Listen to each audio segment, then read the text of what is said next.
I'm sorry, network was very bad. I had to connect to another person's hotspot. Good evening. Can anyone hear me? Yes, you can hear you. On computer. Oh, thank you. But I've been here earlier. The network. We had to look for another person.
All right, it's 5 o'clock.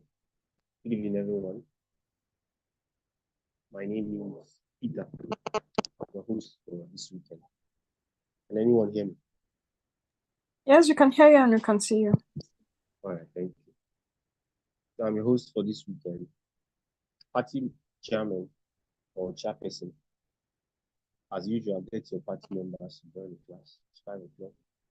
And don't forget that you drop your name and your party in the chat box for attendance as you go into this class. I'm going to introduce our facilitator for today.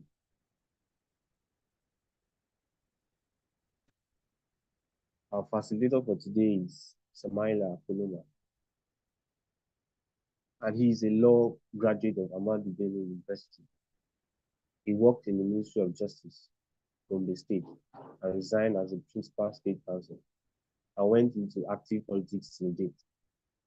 He is a proprietor of a reputable nursery and primary school in Gombe, Academy of Greenwoods International School. He was also a former special assistant to the immediate past governor of Gombe State, and he is the MD of Duriad Fort Limited. He is a board member of the Electoral College Nigeria.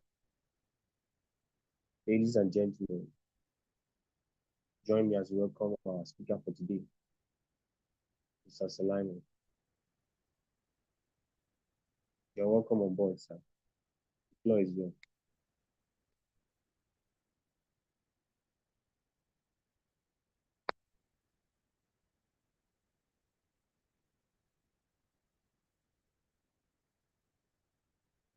Oh, sorry.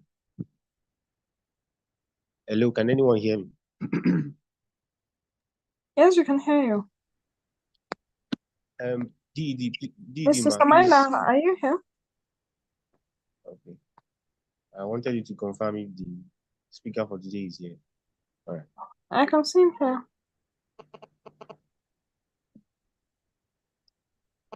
Okay, he has now muted himself. I can see he's trying to speak.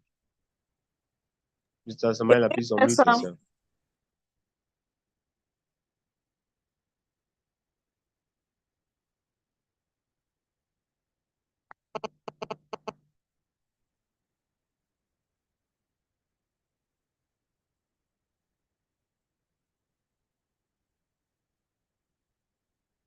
Oh, hello, guys. How you doing?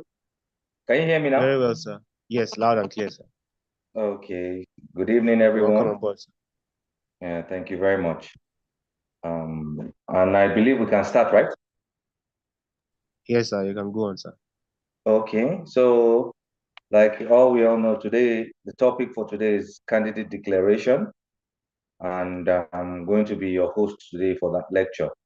I'm sure most of you by now have the lecture notes.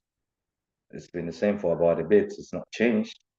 So, without further ado, I guess we're just going to before properly and we'll have our discussion. So I'll start with the introduction.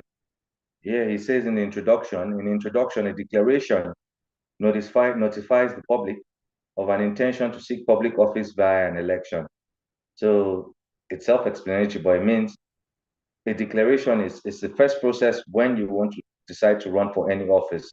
That is whereby you're notifying the public, and the public comprises of different stratas, which eventually I'll explain what we mean by the public. So it's basically a way of telling them, okay, for example, Samaila Paloma, I'm deciding to run for whatever office I decide to run for, depending on what office you're running for. Since an election is a formal group-making process by which a population chooses an individual to hold public office, it is crucial for an aspiring candidate to inform the electorate that he or she will be among the prospective candidates. So basically what this is saying is, since you want to run for office, ideally you must let people know. Without letting people know you're running for office, you will not be able to garner the votes you need or whatever support you will eventually need along the process of running for that office. So this paper is primarily concerned with the process of initially reaching out to the general electorate. It assumes that the process of deciding to seek elected office has been concluded. Letters of intent have been distributed to necessary stakeholders, and prospective candidates has the ideological, moral, or other convictions to seek office, which will be drawn upon and conveyed in the declaration itself. So there is a precursor to a declaration itself proper. What is this saying? There's something we call a letter of intent. Now, a letter of intent is somewhat of a mini declaration, but the letter of intent is normally sent to stakeholders at the initial stage of before making a declaration. You send a letter of intent. Normally, obviously, when you're running for a political office, it starts initially at the party level. Then if you do scale the party level, then you go to the general elections. So now what is saying that letter of intent, there are stakeholders in your party who should be notified of the intention to declare for office. It's the normal, it's not a ground norm, it's not like in the constitution, but it's is a custom that is done politically. They must know before you make a declaration. If not, it could become a problem eventually later on. So after you've done this, you ask yourself questions like, before the declaration, which office do I seek to run for? Am I qualified? What do I want to do? How can I make a difference? Am I ready for the challenges? These are questions you must ask yourself before you make a declaration proper. Because obviously you must know your education qualifications to see whether the office you're running for, you have the prerequisite qualifications, which we all know at Nigeria right now by the constitution. I think the basic is SSC. Once you have SSC, you can actually run for any office. You don't need to have what they call it, a BSc or LLB, etc. So after you've done this, am I ready for the challenges? Do I have the support of the stakeholders? Which is why I told you initially, there's something you call a letter of intent. From there, you begin to know whether the stakeholders are actually in support of your candidature eventually or not. How will I fund this? Funding too, also important before you make a declaration. You don't jump into the race and then you start running helter-skelter thinking of how you're going to fund your campaign. These are when you say you dot your I's and cross your T's, these are things you need to do before you make an official declaration to run for office. The declaration must be an introduction as well as a preview of who the intended candidate is, what his political views are, what he or she hopes to bring to the sought office, and how he or she will deliver on his goals. These are things that are incorporated in your declaration. You must make people know who you are, because a lot of people during electioneering don't really get to meet the candidate one-on-one. So that your declaration document is where they can begin to have a semblance of, who you are, what kind of political ideologies you have, what you're bringing to the table, etc. This statement must receive as wide as an audience within the constituency as possible. It must contain certain elements to be impactful. A declaration begins a race in earnest, and it sets the tone for the rest of the campaign. And a well-articulated, well-delivered, and well-viewed/attended declaration is invaluable. These things, your declaration is, if you get an ace there, it does eventually help your political campaign along the way. So you should always put into consideration that a declaration is a very, very, very important step in your campaign eventually. So you must, come with your ace, basically. So now, what is a declaration? The word in itself is self-explanatory. It's a statement by an aspiring candidate which he or she officially tells the world of his or her intentions to contest for an elective office. Traditionally, making declarations, it used to involve reading out a prepared document. In most advanced countries, and even in Nigeria today, we see that, well, we've transcended from, going on the podium to read a document. We have other forums now we used to make declarations. In some cases, you can see we make declarations through media briefings, e.g. TV, over the radio, through social media, YouTube, Facebook, Twitter, Instagram, etc. Of recent, I think in the recent past, we had some youth candidates that were trying to run for presidency. I can't remember their names though, but they did use YouTube and Instagram as a media of making the official declarations, and it did garner a lot of viewership. So you see that these different forums now are not different ways to make a declaration. It's not the traditional way, although the traditional way is still ideally the best, because if you're running in a very local setting, most of them don't have access to a lot of these forums like YouTube, Twitter, etc. So it's better to go in person and make a declaration in maybe a town hall where you gather people and they can listen to your declaration. Now, bear in mind that in a declaration, you have multiple audiences. Remember, I told you earlier on that the public, when you're making a declaration, I would explain further. Now, this public is what's the word? It's divided into different people. The public, there's the general public. Now there's the prospective voters, because yes, the general public, not everybody is a voter. We have people that you attain the age of 18, you can't vote. So, but the general public too should still know about your declaration, because it helps spread the word. What going around out, so and so person is running for office, it can get to the prospective voters eventually. Then we have the party delegates. This is now at the party level. You have the party delegates who eventually vote for you if you are running for office at the party level before you get to the general election or general electorate.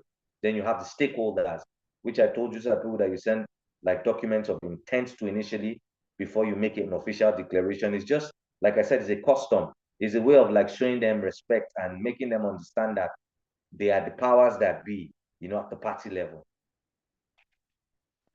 So we'll now go into factors when making a declaration. Who makes a declaration? Any prospective candidate for any elected office. This could be within, at the national level, we know the president makes an official declaration to run for office. Although I wrote here, the vice president, we all know the vice president is nominated by the presidential candidate. So the vice president never really makes a declaration, because when the president gets the ticket, he now decides who he just wants to choose as his vice presidential candidate. At the state level, we have governors, senators, House of Rep members. Local government level, we have ward chairmen. Now, I'm sure most of you, well, I can see a lot of you are in different parties, so you have chairmen of your parties. Now, at the local level, you have ward chairmen of parties who you make official declarations to. You have the people that can make declaration, ward chairman, if you're running for ward chairman office. The State House of Assembly members and councillors, that's at the local level. Then at the political party level also, this could be national, regional, or local government / ward. These are people, I give an example here, like someone running for Imo State youth leader. He's going to make an official declaration to run for that office because he will have other contestants. So that declaration, you must make it to the party delegates so that, they can assess him and eventually decide to vote for him if they feel he's the right candidate to run for that office. Also, professional bodies and pressure groups. I put, for example, the Nigerian Medical Association, even Farmers Union. We have seen, I'm sure most of you are, if not all, are members of professional bodies. You see how it's done when you're running for office. Even the Nigerian Bar Association, which I'm a member of recent, we just had our general elections, where you had the candidates, president of the MB, transgressing states, making official declarations to seek the support of members of the bar. So these are the people that can make declarations to run for whichever office they are deciding to run for. The position sought will dictate the audience, median, and even venue of declaration. I made a little mention earlier on. If, for example, if you're running for local government chairman or, for example, Ikeja local government, your sphere of interest would be people of Ikeja local government. You won't be thinking of going to go and start trying to woo people from Lagos Island local government. Do you understand? So your main target is people of Ikeja local government. So when you're making a declaration, you should bear in mind, okay, what are the people of where can I get access to people of Ikeja local government? Maybe at a town hall meeting, or maybe I don't know whether they have local channels that are focused on different areas. I don't know about that. I doubt it, but those are the kind of things you put into consideration when you're looking at your target audience for whatever office you're running for. For example, now, if you're running for maybe Ogun State governor, your target audience is Ogun State. You will now go and start making a declaration in Lagos because you have no business with them. With the people you are thinking about and your target audience is Ogun. So you should go and look for a local radio there, look for maybe a town hall in the capital to make your official declaration for office you are running for. Why make a declaration? Politics is a game of numbers. Elections are won based on amounts of votes secured by candidates. A declaration seeks to bring prospective voters to support your candidacy. It does this to get you into the race, because once you make a declaration, you are officially in the race. I'm sure people are aware, by the time someone makes a declaration, then this person is running for so and so office. And then, the buzz, this talk goes around and things like that. It gets you publicity. Because the moment you make a declaration, even if someone did not know you before, they start to pick an interest in you. Like, I wish this guy that is running for so and so office, let me look up on him and, read about him and maybe get more information on maybe, Wikipedia, etc. on him to see, what it's all about. It creates awareness about your campaign and it builds a voter base. Because a lot of times when people make declarations, from their declarations, you begin to get prospective voter base, as in the sense that people will be like, oh, I like this guy, and I think, this is the person I'm going to pitch my tent with. And from there, they start to, garner a base that say, okay, I'm supporting so and so person, and so and so person, etc. The language and tone of your declaration should convey your intentions and inspire the electorates, contain convincing arguments. I have always given this example in the past.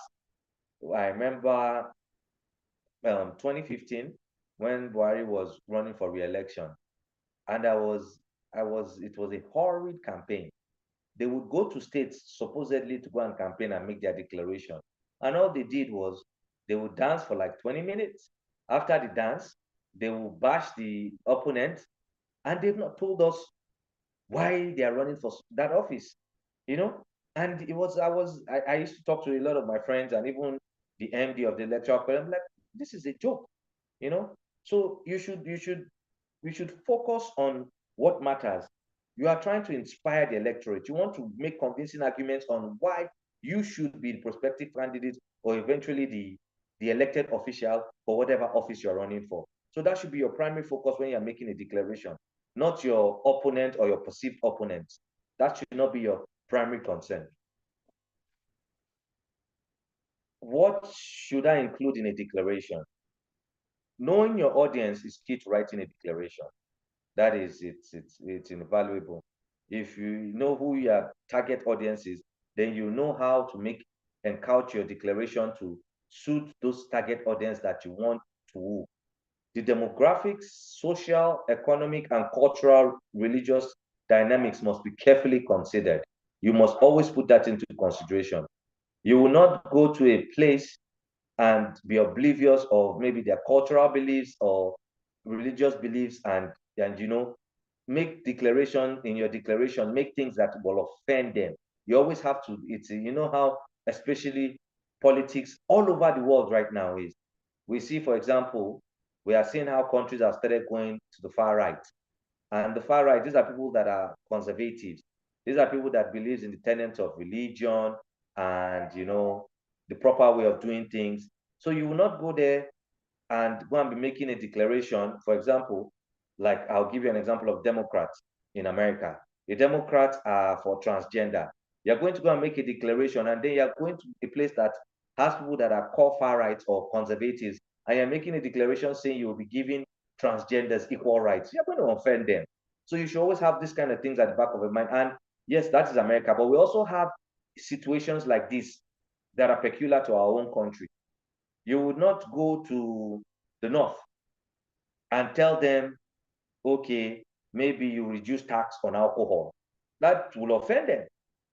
So you have to put into consideration the dynamics of whichever audience you are declaring to and how to not offend them and their cultural or the social dynamics, etc.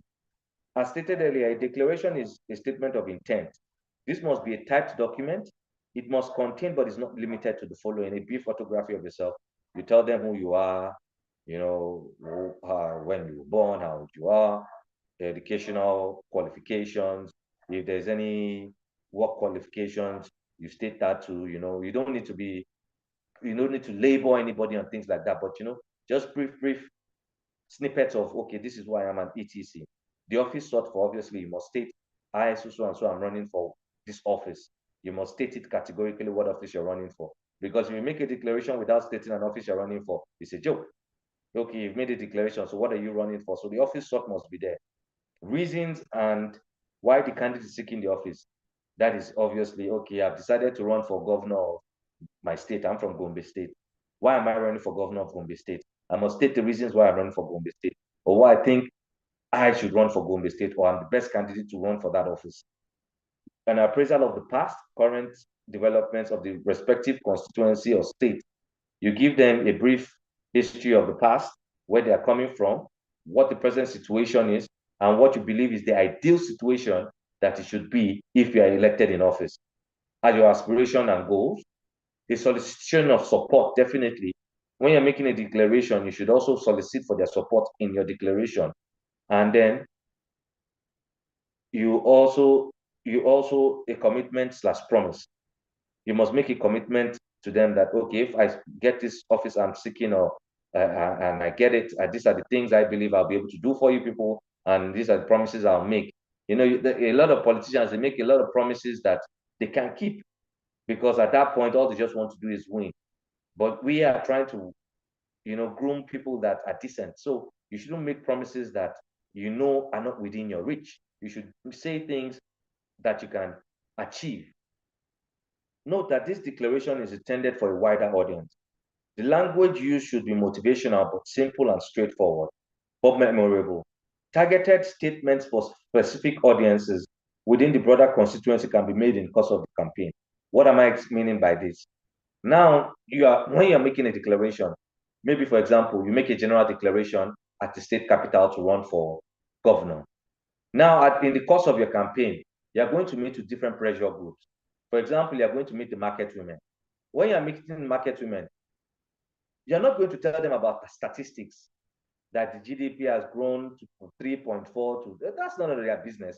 They want to know how a bag of tomato that was costing 20 naira before is now costing 30 naira, and it can be reduced to 15 naira, for example. So you see, that's the targeted audience. So when you're making that declaration, you must come down to their level to be able to make them understand and feel like you're one of them and you understand what you're talking about. So also religious groups, you will go there and tell them things that are confined to what their beliefs are. Or if you are meeting the Nigerian Medical Association, they're only concerned about health. You'll not start telling them about security. That's not what they want to listen. Yes, security, generally, the general populace wants to know about security. But those targeted audiences, they want to listen to what really is their immediate concern. So that is why you have to couch it to those your targeted audiences. Then we'll move to what are the main challenges when making a declaration? A declaration requires a careful thought and meticulous, it requires careful thought and meticulous execution, both when planning it, when delivering it. And some of the biggest challenges include, now, these are not all the challenges like I always see. These are just a few. Committing your thought to paper. Most of you here know that is not easy.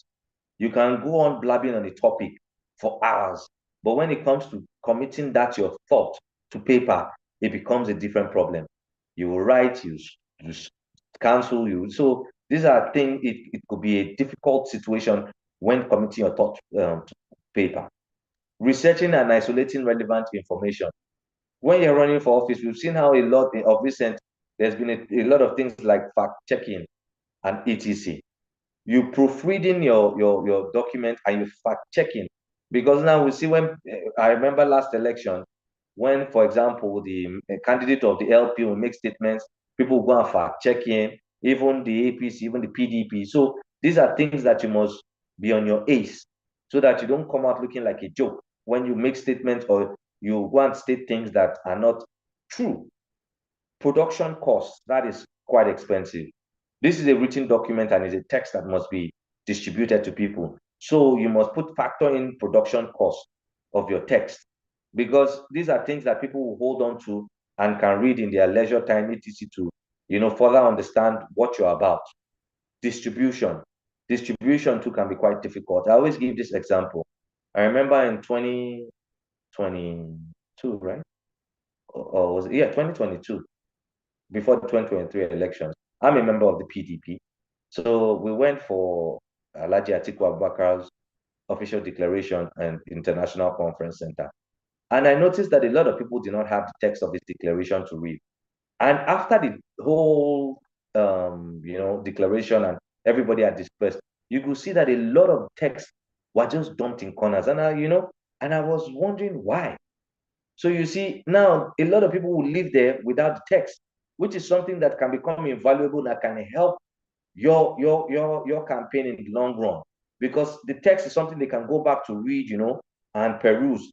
That day they might just flip through it, but later on in their leisure time they will go back and read it. So the distribution is a very, very important thing. Now the next one is gathering an audience. We know how difficult it can be to gather an audience. You should always think of the right day when you feel that an audience would be available to listen to your declaration, because gathering an audience, it helps. The more balls you have, the better for you when you're making your declaration. Delivery in front of the crowd. We all know that can be quite difficult. We can blab with our friends, discuss issues, argue vehemently, but when you go to a crowd, it can be quite difficult because you don't know the crowd. There might be hecklers there, different things. So you might start talking and then you just freeze. So these are things you should put at the back of your mind that can be challenges when you're making a declaration for any office you're running for. Security. Security, that's invaluable, because we know how very terse elections are and campaigning can be in this country. So you are going to campaign. For example, you are running for a House of Representative office. Now, I'll give you an example of mine. I'm from Biliri Baranga local government in Gombe State. We have 20 wards. Now, when you're making your official declaration, you're going to go to these 20 wards to make your official declaration. And ideally, there will be some other candidates that are from probably wards that you are not from. Now, if you go there, you have to factor into security, because it might get a little bit feisty. So you should always be prepared for things like that. Transportation and logistics. I just give an example of transgressing 20 wards. So you must have transportation and logistics, because you move around with your security, you have your own cameramen, you have your own crew. So these are things you should put into consideration when making an official declaration. Provision of motivational, such as monetary consideration and refreshment. Now, what does this mean? This is not a bribery, because a lot of people think maybe it's like food buying. No, it's not. If someone has decided to take his It's valuable time to come and listen to your official declaration. At least they should have a bottle of water to drink, a snack. And if you're going to very poor terrains, ideally, since they are coming there, there should be a little bit monetary compensation for transportation back to their respective homes. That's not vote buying. That is just a show of appreciation, to make them understand that, okay, they took their time to come here. So this is a little thank you. Now, the final one, negative reception. You should be prepared for that. You would be heckled down in so many places, especially if you probably go to an incumbent constituency. They would give you a rough time. So you should grow a thick skin because it will happen. It's not something that you can wish away. So you should always be prepared for things like that. It is important to keep in mind that regardless of how prepared you are, there will be challenges and encumbrances. So be prepared mentally and stay focused, strong. Be guided by your convictions and ambition, because this is what will come into place when the going gets tough. It's about your conviction and your ambition. This is what will fuel you and push you and make you feel, okay, I can keep moving ahead and forging ahead despite any issues coming up.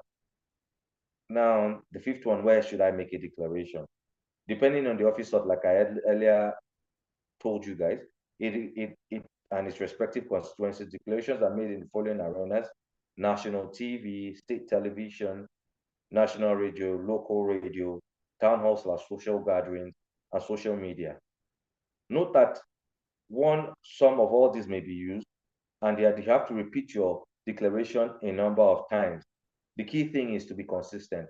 Like I said earlier on, if you're running for governor of Ogun State, for example, you are going to go to the different local government. You go to Shagamu, you go to Abeokuta, you go to different places, to Bogun, etc. So you are going to keep repeating this same what they call it, same declaration. The key is to be consistent in what you are doing. That is it's very, very valuable to be consistent. So you will keep transgressing different local governments to make your declarations in every local government. That's how it's done. Same if you're running for senator in the senatorial district, the wards and the local government, you do the same thing. House of Reps do the same thing. State House of Assembly constituency, depending on how many wards you have, you do the same thing. Now, helpful tips when making a declaration. Try to choose a perfect day to make a declaration when activities are reduced, such as over the weekend or during a public holiday, because that's when people are more readily available. They can feel, okay, this today. You won't want to make your declaration on a work day when people are at work, because nobody's going to leave their work to come and listen to a politician speak, especially considering how Nigeria is, that we just believe all politicians are liars. So you have to make sure it's a day that they feel like, oh, it's not going to take anything out of them to just go and listen to you speak. Don't announce your campaign before your campaign budget and strategies in place. I think you're going to have a class on campaign budget eventually, if not. But so you don't start your campaign and make your declaration without having a budget. That is something that you must put into consideration before you do. Test your theme messages before you declare. Highly important issues you wish to address, your action plan, and your political philosophy. What do I mean by test it? You have friends, you have a team. These are people you test all these your ideas with, that you're going to put in your declaration document. They will play the devil's advocate for you, criticize you when they feel, oh, this is important, strike it out, or okay, this should be couched this way, so we can change this to this, etc. Select the most ideal location to announce bearing your target audience. If you are going to go to a local government, there's somewhere that most people like to gather. Like in the past, it used to be the market square. They will go to the market square because on the market day, because that's when you have a lot of people at the market doing their buying and selling. So there you target, once you go there, you have a large crowd. So these are the things you look for, the most ideal place where you can get a lot of people out to come and listen to your official declaration. Be punctual, arrive, and set up before time. This is something that we think, if you're a politician, you are the big man, so you should be the one that should strut in an hour later after everybody's been eagerly waiting for you. No, This is just the way we do things in this country. But the ideal thing is that you should be there before everybody. You set up your, having a debate with your team, getting ready. When people see that they have more confidence in you. But Nigeria, they will strut in after an hour, raising your babariga or your agbada, feeling like a big man. I don't think that's right. Have your photographer and camera crew. You will need record, especially for traditional and social media use. You should always have that. Make sure you have some supporters present as moral boosters when making your declaration. Yeah. Because like I said, when you're going to go to terrains that are very hostile to you, your supporters are the ones that will give you the morale. Like when you're making statements that make a lot of sense, even if the crowd are not feeling you, they're the ones hailing you, spurring you on. So you should always have that in your campaign crew. It is very important to always inform the power base, I told you this, prior to your declaration and announcement. Even though most will not attend, they will most power bases at the party level and the rest will not attend your declaration, even when you're running for office proper. The powers that be won't come, but you need to go and see them and tell them this is what I'm doing and basically get their blessing, even if they will not support you, because you don't want them fighting you from the onset. It's a problem. It's a big problem. Focus on issues and not your prospective opponent's shortcomings. The incumbent, like I told you earlier, you are running for office. You are coming to tell them what you are coming to do, not, oh, this person, he stole money. No, that one is I believe it's a non-issue. What are you coming to do? Why are you running for that office? I give you the example of how they come on stage, dance, bash the opponent, they are thieves, they destroy the country. You've not told us what you want to do and what you're coming to do. They will do that and then it's gone. That's it, it's over. Do you understand? So that should not be your primary focus. And I thank God that at least from the 2023 election, we saw that especially you, the youth, you are becoming more, you want to talk about issues. You want to know, you want fact-based campaigns.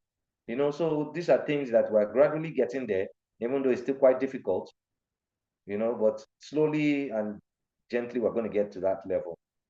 Some might disagree, but I told you when holding a town hall declaration, there should be little motivation for those who attend, because some people think it's vote buying, but I don't think it's vote buying. I believe that these are things that you need to do to motivate the people. It's not vote buying is a different thing entirely. This one is just motivation. So finally, we have come to the conclusion. And like I said here, a lot of aspiring candidates have not realized, or in fact, tend to ignore the importance of a declaration. It is a very pivotal part of any successful campaign. There is a lot of planning which goes on before a declaration. Sometimes it takes years to develop. The most important thing is to end up with something that is well executed to captivate those whose votes you seek to win, but it must stay true to who you are. We are becoming more accountable, so you don't want to go and lie and say things that you can't pull off.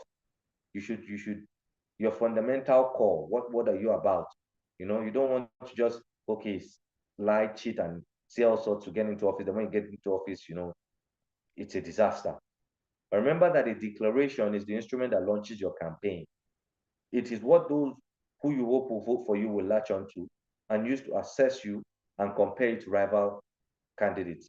If your campaign is successful, it will be used to rate your performance in your election bid or in any subsequent campaign. It cannot be overstated how important this is to get right. So this is basically the text on declaration. Now I'm open for any questions if you guys have any. All right. Thank you very much, Maya. Class was very educative and insightful. Like you said, that you are running for office, prepare your mind for challenges, especially mentally. So we'll go into Q&A now.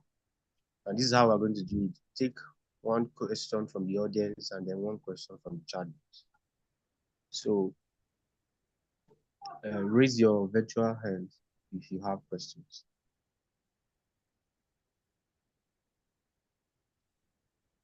Okay, Oladapo Shegun Samuel, please unmute. and ask a question.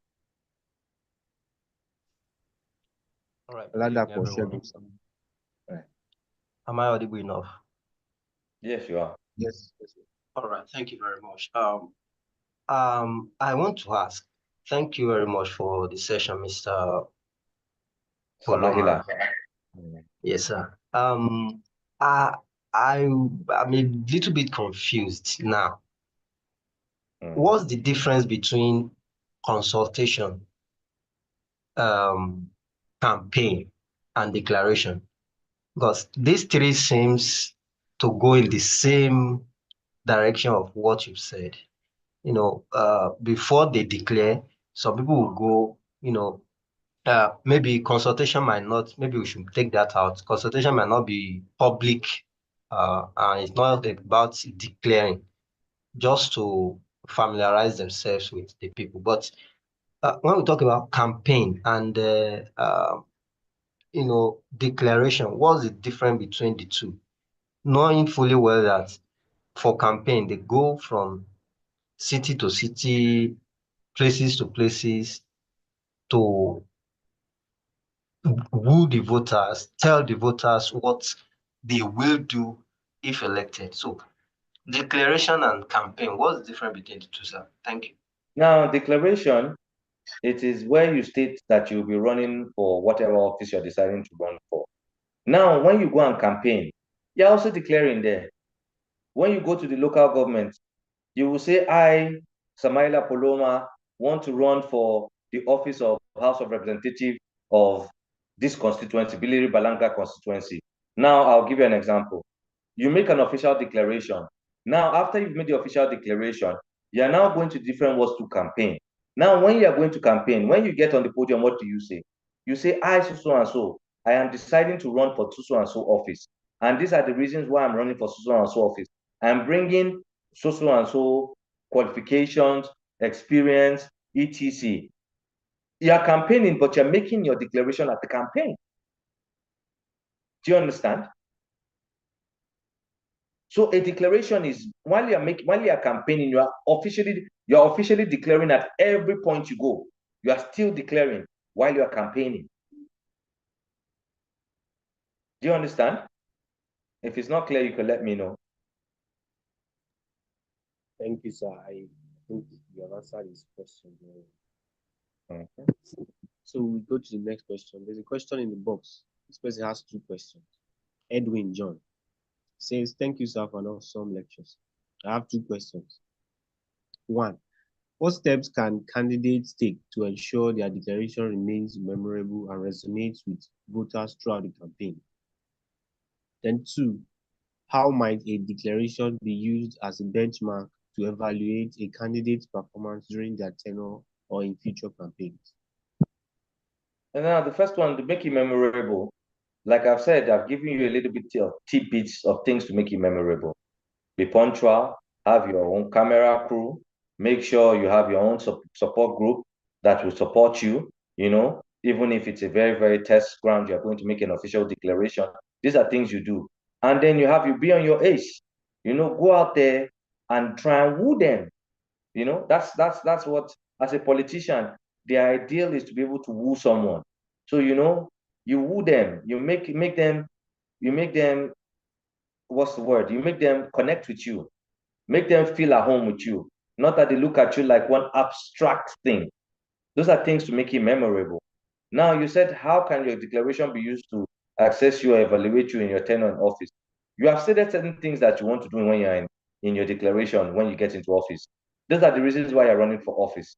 So those things that you have stated categorically that you want to do or you will do, well, when your tenure is coming to an end, for example, if you want to run for re-election, those things will be brought back and say, okay, he said so and so, he said he would do this pertaining security. He said he would do this pertaining education. Now, how far has it gone? Is he on course, even though there might have been hindrances? Because yes, you might decide to do things, but when you come into office, you have roadblocks, maybe the National Assembly, maybe positive of funds, but how far has it gone and what steps is it taking to actualize those promises he made in his declaration? So that's how you'll be assessed. Thank you. All right, thank you very much, sir. Take another question from the audience. Boluwatife Agbono, please unmute and ask a question. Okay, good evening, everyone. I want to appreciate the facilitator for a wonderful lecture. I really gained a lot. So, a quick one. I want to ask, how do we select the best team to work with us for our campaign? How do we select the best team? Because I discovered that sometimes you can select some people to work with you, and at the end of the day, you see that these people, they are trying to support your opponent, and some of them are even vying for your position. At the end of the day, they become angry with you. So how do we select the best team? And my second question is, how do we handle conflict resolution in an election, in a situation whereby you are not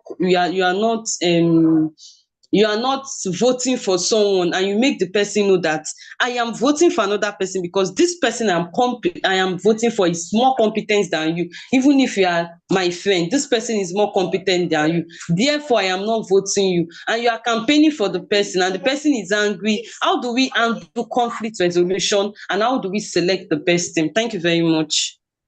Now, selecting the best team, there is no magic to it. Let's just be frank. Ideally, depending on whatever office you're running for, a lot of people bring in consultants, depending on whatever office. In 2014, the APC, the team that worked for Obama, was brought in to help them strategize. And it did work for the APC because they beat Goodluck. They use propaganda, whatever it is, etc. So you see, selecting the best teammates, you look for who people like. Now I'll give you another example. The elections, the 2025 elections and 24 elections that just happened in America. One of the reasons why Trump beat what's her name? I keep forgetting her name. Kamala Harris. Is because he went on podcasts. You see, now when he was campaigning, he was using medias that have a large following, and they were his team. He went on something around Rogan. Those are people that have a followership, whereas she was going to the traditional groups to support her. So when you are doing this thing, you must have a study. You have a team. You have a group of friends, even if it's whatever you call it, a kitchen cabinet that you trust. So you sit down together and feel, okay, who can we couch? Who do you think is good? Who is a good media personality that you think we can bring on board that can help to further advance our cause? Things like that. In security, who do you think is good? So these are things you need to sit down and, have a list, knock them off vis-a-vis. You don't feel this person will work, this person will not work. Now, in the case of conflict resolution, that's a difficult one, really. Because yes, there's always going to be backstabbing in politics. It happens. You can't change it, you can't stop it. If someone isn't supporting you, at that point, the ideal thing is, to what's the word? Numb your feelings, literally, because things like that will happen. If I tell you this is the route to go, it depends on what case scenario happens, and you have to deal with it depending on whatever scenario happens. There's no hard and fast rule on how to conflict resolution when you're having issues of who is not going to support you or who is going to support you. It's every case comes with how you walk about it. There is no hard and fast rule on how to do it. And then ideally, even if you are a friend and you're not supporting the person because you feel the other person has a better, you just keep it to yourself. Because at that point of campaign, no candidate wants to hear that you're not supporting him for whatever reason. You are at that point his enemy, whether you like it or not. There is no amount of explanation you're going to make to that person that will make him, you just feel, oh, you are my enemy. So you have to be very mature in dealing with those kind of situations, basically. Thank you. Thank you very much, sir. That was helpful. I will take another one from chat box.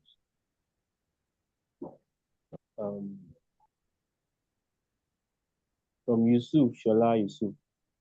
It says, I fall in love with your class as it's easy and timely. My question is, Is there a reward or merit in being the first to declare for an elected post? And secondly, what are best strategies to follow before declaring? I heard the first one, is there a reward for being the first to make a declaration? The second one, I didn't hear you properly. The second one is, what are the best strategy to follow before declaring? Well, reward, making a declaration. Sometimes being the first to do it, it gives you a head start. Do you understand? It gives you a head start because before, at least you are at that point, before people can be swayed, maybe you can get a supporters base because they like how you declared and what you're talking about. So sometimes being the first, yes, it's a very helpful step, not in every situation, but it does help a lot being the first to declare. Then the second one you said, sorry, I forgot the second question. What are best strategy to follow before declaring? The best strategies are, like I've told you, you have a tentative fund plan, how to fund your campaign. You have a team on ground. You don't set up your team when you're declaring it. That would be a disaster. You make sure the powers that be, you are able to woo some on your side, at least generally inform all of them, even if all of them will support you, So these are the little things that you can do that will help your declaration eventually. But there's no hard and fast rule on how to go about it. It depends on the scenario that plays out, and then you innovate, basically. Thank you very much, sir. We take another one again from the audience. Leki Mene, forgive me if I murdered Danny, is on mute. Thank you. Good evening. Thank you very much for the opportunity. I've learned a lot of things today, and basically me, I am an upcoming politician, and I'm actually aspiring to be one, in my local government very soon. So you explained some things about, I want you to help me and expatiate on vote buying. What are the factors that we can sense so that we can be able to know that this is vote buying? Because most times you said, giving people things like money and all those things is not really vote buying. So what are the key factors that determines vote buying? That is one. The second question is, how do the party itself influence our intention, our declaration? You observe sometimes a candidate will say, okay, I will do road, I will do this, and I will do certain things. But unfortunately, the candidate will not be able to do it, probably because of the influence of the political party. So how, do they influence it? Thank you, sir. The first one on vote buying. Motivation and vote buying are two different things. At your declaration, at that point, there's no ballot casting going on. You are just making people familiar with the candidate of that prospective office. So whatever you do at that point is a motivation, is not to bring them. Vote buying is on the day of the primaries or on the day of the general election, you are counting out cash for people to support you. That's vote buying. But people come for a declaration and you give them some stipends, you give them, souvenirs. That's not vote buying. That one is just a thank you for coming to listen to you to officially declare. But vote buying at the point of voting, you are doling out cash, you are counting cash and giving them that's vote buying. That's not motivating anybody. So there's a clear distinction between what motivation is and what vote buying is. Vote buying is at that point of votes being cast. Maybe you have your agents there with a bag of cash and tell them, okay, if you vote this person, after I vote this person, come and show me voted the person, then I'll give you I'll give you the cash. That's vote buying. But at a declaration, someone came to a declaration, and after the whole general or during the text, you are handing out bottles of waters and drinks and souvenirs. That's not any inducement in any way. Now, the second question you said, I've forgotten that. Can you how do political party influence candidates' intention and declaration? Well, now that's a difficult one. Why am I saying this? Because in Nigeria, if we're using our case study, this is our country anyway, the political party doesn't really influence anything. Once the candidate gets into office, is what he wants to do, he does.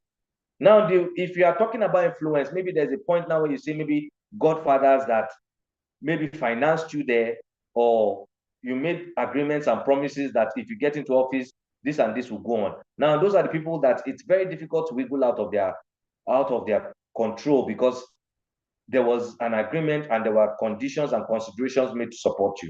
But generally, political parties, because most of our political parties in this country are not ideological. There's no ideology. You cannot say PDP or APC is a far-right party, or a left or a leftist, or in the middle. None of them. Everybody is just, come and see anybody.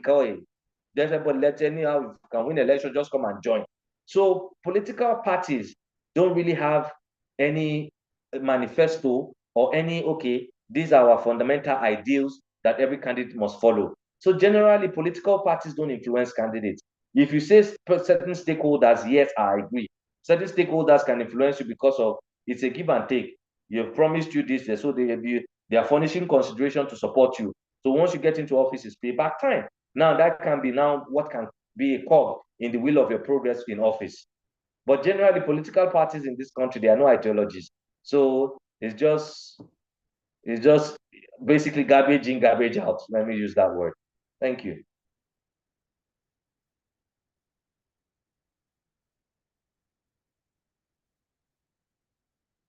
So are there any more questions, or we call it a wrap? All right, let's take one more question from the box. All right. I hope you are cool with it, sir. I'm all right. No problem. All right. So another question from the box is from Galadima Usman. Say, good evening, everyone. My question is that in a scenario where you declare your interest to run in an office, then boom, some elites meet your uncle or parents to convince you to withdraw, and you already have masses at your back. What action will you take as an upcoming politician? Now, that's a very difficult one. Now I'll give you an example. In 2015, when I was running for office, first time I ran for office, my late father was one of the political power brokers in my state, and he was against me running, and he fought me till the end. But I refused to step down, because in politics, I believe the moment you throw your heart into the race, go to the end, even if you're going to be defeated, because you are sending out a statement. The moment you go into the race and then some people can influence your stepping down, any small issue, it becomes a problem eventually. Most people eventually say, this guy is a joker. When they go and get stuff, you chicken out of the race. So I, personally, my advice to any politician is that the moment you have taken all these steps and you officially declare, even if you see that you are going to lose, go and lose honorably. Don't chicken out. I don't believe in chicken out. I don't believe, that's my own opinion. But everybody has what works for them. But this is my own personal opinion on that. Thank you. Okay, thank you. We'll be taking another question from hands raised. We have Abubakar Mohammed. Please unmute.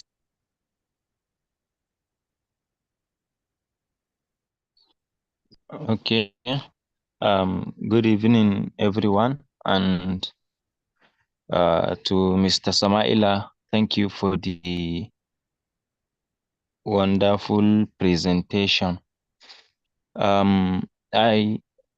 My first question is about our politicians, especially at the national level, like people contesting for presidency.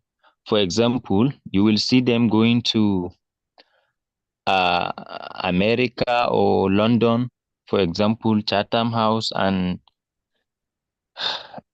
declaring their interest or manifesto there. I want to know, is there any rationale behind that? Like, is it professionally wise, and what message are they trying to send to us by going there and meeting the people there? And the second question is, most of our political parties in Nigeria, their ideology remains unknown. They do not campaign based on objectives. For example, if you ask majority of us, we don't know what differentiates APC from PDP. We don't know what differentiates PDP from NNPP.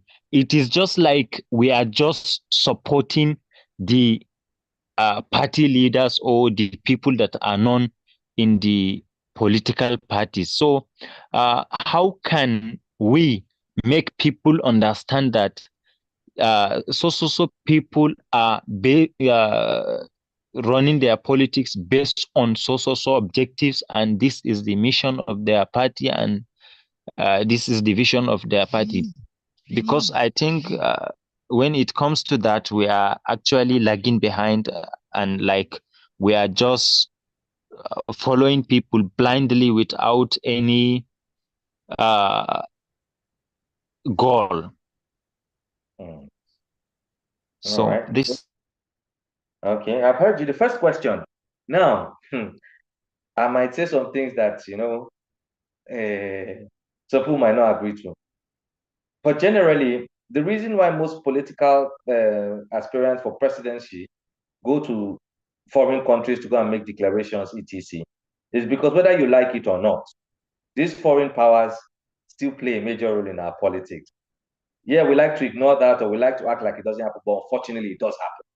Because it's whoever they feel is going to keep to the policies they want that would silently back. So that's why most candidates, you see them going to Chatham House today, tomorrow going to this place, going to America to do those things. It's because they are trying to woo the powers that be. Because whether you like it or not, they play a major role in our politicking. They do that. I will give an example, very contentious one anyways. Good luck. The American government, then the Barack Obama-led government, played a major role in muzzling Good luck. Now, I'm not saying he didn't lose the election. He did lose, and he honorably stepped down. But they also played a major role in, hindering him and making sure that the APC took power. So that is why presidential candidates always have at the back of the mind that they need the support of these power brokers. Now, is that right? I don't think so. But the way our politics is played and how indebted we are financially to most of all these World Bank, EU, and the rest, there is nobody that is going to run for any of these offices that would not have to basically tender to what those guys want. So hence the reason why they go and make these declarations and do all these things there internationally. Now, when you come to the idea of political parties and ideologies, unfortunately, most parties, when you read the constitution of the PDP, there's supposed to be an ideology, and those kind of things are supposed to what they follow. But Nigeria, we all know, first things first, most of the politicians, I'm not saying everybody is a villager or a bushman, but generally most of the people we have in offices are not people of will I say, upright characters. So whatever the policies of the party, I jettison that and just do what they want to do. Now, we need a situation whereby, for example, most political parties, I know the PDP, we have a college, but it doesn't work. And I'm sure the APC too do. These colleges are supposed to be places where you go and indoctrinate, especially the youth and the rest, to have an ideology of what the party is all about. But Nigeria, all these things we just do them for show. We don't really follow anything to the letter. Ideally, a political party chairman is supposed to be stronger than the president or whoever it is. But in Nigeria, it's the other way around. It's the president or the governor that tells the political party chairman what to do.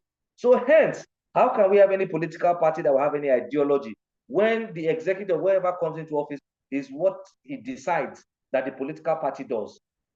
Do you understand? So till we correct these ills, we having political parties that have ideologies, I'm sorry to say, won't happen. That's just the truth. Till certain steps are taken to correct so many of these ills and lapses, it won't change. If the governor of the state or the president can hire and fire a party chairman, how would they have any ideology? It's what the president wants you to do, you will do. It's what the governor wants you to do, you will do. So you see, these issues, it's much deeper than just the political party itself. The whole system is a disaster. Let me use that word. Until we correct it, and ideally, one of the reasons why the Electoral College was set up was for people to begin to have this kind of ideologies, because whether we like it or not, most of these guys in the next 10, 20 years, they are gone. Whether they like it or not, they can't perpetuate themselves in power. Now, what you need to do is to stop them from perpetuating their pauses in power so that you can do the right thing. Because if they put in people they want there, the rubbish will continue. But if you have people like you that are already having this education politically at this stage, then you'll be able to right the wrongs and the ills that have, been embedded in our political party system, basically. Thank you. Thank you so much, Barrister. I'll be taking a question from the chat box, and the next question I have here is, what factors should influence a candidate's choice of medium, e.g. television, radio, social media, for their declaration? All right. So basically, like I'm sure maybe the person maybe came late, I don't know. But what will make you use a media? For example, if you're in for president, you want to get as wide as an audience as possible. So you use TV. If you're running for governor, you do the same thing. Senator, depending on your senatorial district, you do the same thing. Now, if you're running for local government chairman, now, for example, I'll give you an example. I'm from a place called Balanga local government in Gombe State. Will you go and be using AIT to make a declaration? Who in Balanga local government is going to go and watch AIT? So hence, those kind of people, what you need to use, they listen to radio and they have the radio stations that they like, which if you're in that locality, you will know. So you will make a declaration on the radio station that will get their attention. Or you will go to the local place and make a declaration in one of their popular squares where people gather. But if I'm going to go and run for Balanga local government chairman now, then I go to YouTube. That's a joke. How many of them even know what YouTube is, that they will go to YouTube? Same also in Akwa Ibom or name it Benue State or anywhere. You will not go to, how many of them even know what YouTube is or Twitter? You go and tell a local man in Sokoto, in Wurno, that you are making official declaration on Twitter. That's a joke. You just say, let me say it in Nigeria. This one's a white man. He's not ready to run for office. So you have to look at your target audience to decide what is the best media to be able to get across to them. Hence, you now decide, okay, I'll use social and social media, TV, YouTube, town hall meeting, etc. Thank you.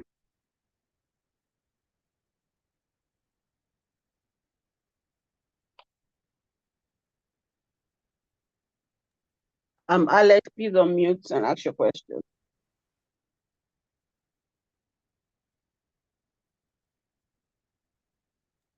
Hello, Alex. Okay, I don't think he's ready, so I'll pick another person. And the next person we have here is Courage. I'm ready. Sorry. Okay. Please go ahead. Okay, good evening. Yeah, Thank you very evening. much. More gratitude to the facilitator for a very detailed facilitation. So my question is, why speaking, sir, you said the declaration document is the document you use to hold prospective candidates to book, talking about measuring their promises versus achievement. So it got me wondering what the difference is between a declaration document and a campaign manifesto, because I always want to believe that the manifesto contains the promises that candidates give to the electorate that we use to hold them to account. But hearing today that the declaration document is that document it got me confused. So can you just throw a little bit more light on what these two documents Which one? entail? A manifesto, a campaign manifesto. When you're making your declaration, those two are coming. They're one and the same document, basically. Your manifesto, your campaign declaration, it says this is who I am, this is what I want to do, this is what I want to run for, and this is what I believe I'll do. Now that's your manifesto. Your manifesto is embedded in your declaration. So they are not two different things, basically. That's why this class is declaration and manifesto, because the declaration, when you're making the declaration text, your manifesto is embedded in your declaration. Do you understand? So it's not like they are two different things. Sir. Yes. Okay. Thank you. All right. Thank you very much.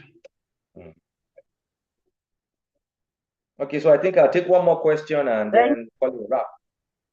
Okay, no problem. Thank you so much. I would unmute the last person here. I think it's Courage to ask his question. Courage, please unmute and ask your question. Okay, good evening, and thank you so much for your facilitation. I think I enjoyed this class very well today.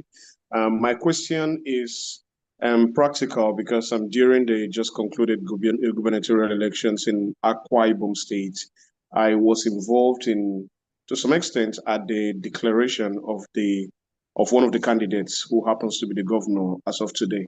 And I noticed something that, while preparing the declaration documents and working on some of those documents, certain persons kept saying, keep the promises low, don't make promises, do not say, oh, this and this and this are things you're going to be doing and all of that. And so, because the facilitator has also said that the Electoral College was set up to, raise the next generation of leaders and also help to build leaders that actually hold ideologies and all of that. But in a situation where you are in the Nigerian political space where, people know it has become a norm now, because I'm just hearing you say, oh, if you're running for local government chairman, these things do not work. These people do not even listen to. I do not think as of today now, people even bother to listen to what people are saying, especially at declaration events and all of that. So are we not just being idealistic and, will this not end up being just an academic exercise? We just tell ourselves things that are sweet to hear and all of that. But in practical terms, a lot of other factors come in and play in the success of candidates at the polls, especially in Nigeria today. All right, thank you. Yeah, ideally, the reason why the rationale behind the Electoral College, let me use that word, is because we are breeding up now. I think we've done how many cohorts? I've even lost track. The more people are educated about these things and exposed to it, the more people are aware. Now, a few years ago, there was no Electoral College. A lot of people did not even know most of what they know now that have come through this college. The more people we have that are learning these things, whether you like it or not, is from this same set of you guys that are eventually tomorrow going to be governors, state house of assembly, rep members, etc. Yes, there's the Nigerian factor because of how things have been set up. Our democracy is still fledgling. We started democracy in 99. We're basically how many years old in our democracy? We're talking of other countries like America and the rest, they're clocking 200, 300 years of being democratic. So that's why they've reached that level where these things matter. But as we continue, and with this more awareness, things will change. It's only very valuable that things will change. So yes, for now, it looks like it's a very, very hazardous, what will I call it, insurmountable task. It's like, oh, what we're just doing here is a joke. But these things will one day be very, very invaluable. So yes, I know it looks like for now, man. But don't lose hope. You guys keep doing what you're doing, keep learning, keep being more open to ideas that widen your horizon, and eventually things will change.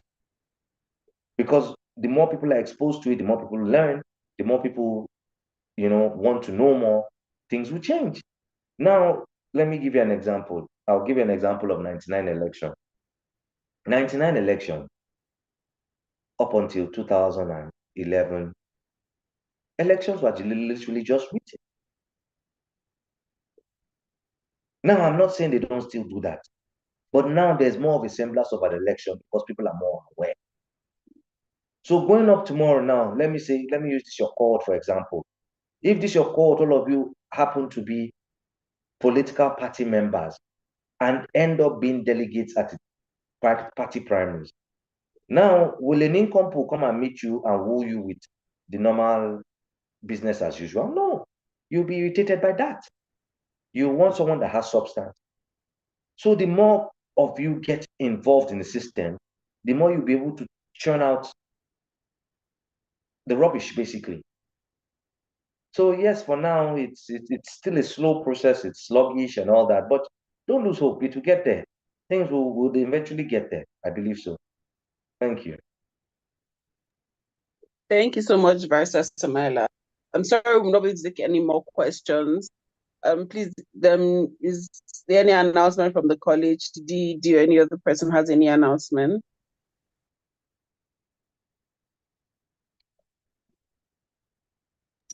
Okay, thank you so much, Priska. There are no announcements. Thank you so much, Mr. Samaila. It's been You're welcome. an enlightening class. Would you like to drop your social media handles for those who may want to follow you or maybe get in touch with you? Okay, well, I can drop that, but I'd like to advise you on social media. I'm a different person entirely, so I could be very, very, very. I don't know what to use, but I'll drop it. That's no problem. It's not a problem at all. Where to drop your email? Any of them? It's fine. Email. I'll drop it. It's not a problem. I'll do that. I'll give you my Facebook and my Twitter. Although I've been off Twitter for a bit since we lost the election in 2023, so. Okay. Do you want to type it in the box or? Yeah, that's okay. Well, that's what I wanted to do. I wanted to type it in the box, and then you guys can. Just a second, please.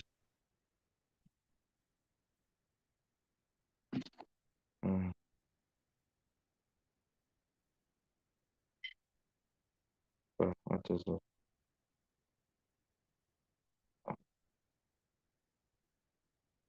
Team chat, okay.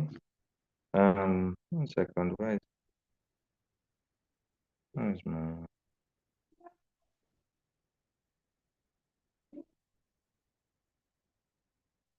I'm having a problem on my internet, so guys, just I'm trying to get into the box.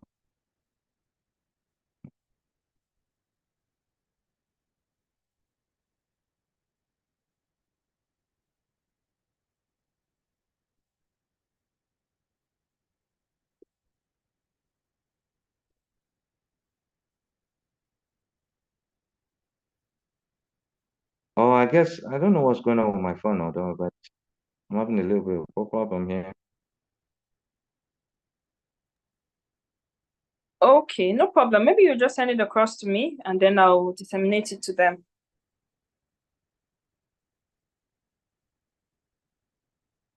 So thank you, everyone. Thank you for joining the class, and classes continue tomorrow.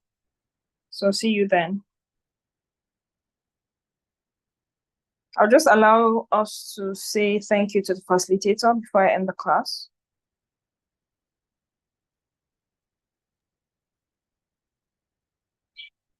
Thank you so much, Facilitator. Thank you so much. Thank you so much. Thank you,